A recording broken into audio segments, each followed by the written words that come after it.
亲爱的弟兄姊妹们，欢迎收听今天的10点晚祷。今晚分享的经文是创世纪28章16到17节。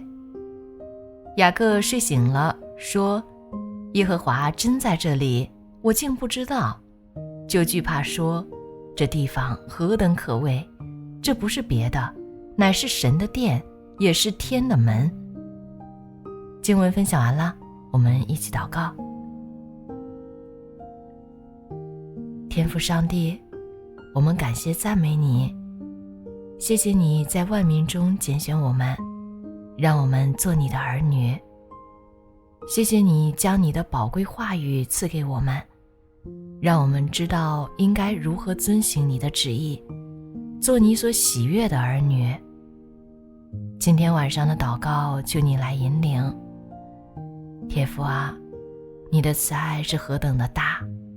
雅各为了躲避哥哥以扫的追杀，过上了逃亡的生活，但是你却在梦中向雅各显现，赐给雅各应许和祝福。主啊，求你赦免我们的无知，因为我们常常活在自己的想法里，只看见自己生活的艰难，却看不到上帝是看顾我们的父。天父上帝，你赐给雅各的祝福，今天你也照样赐给了我们。愿我们也能像雅各一样，看见你的同在就心生敬畏。圣灵啊，求你开启我们属灵的眼睛，打开我们属灵的耳朵，让我们看见你的工作，听见你的声音，并且仰望你的应许。天父啊，今天你让我们在地上平安度日，是盼望我们在我们所居住的土地上不断迎娶更多的灵魂。主啊，求你赐给我们敬畏的心，在我们所行的路上引导我们，保守我们。求你使我们的脚掌所踏之地都成为你祝福的地方。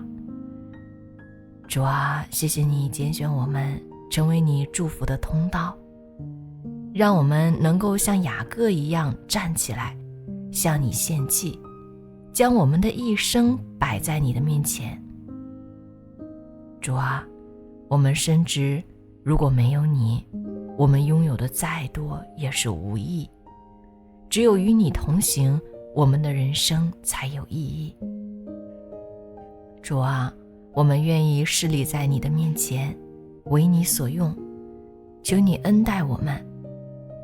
感谢主，祷告奉主耶稣基督的名求，阿们。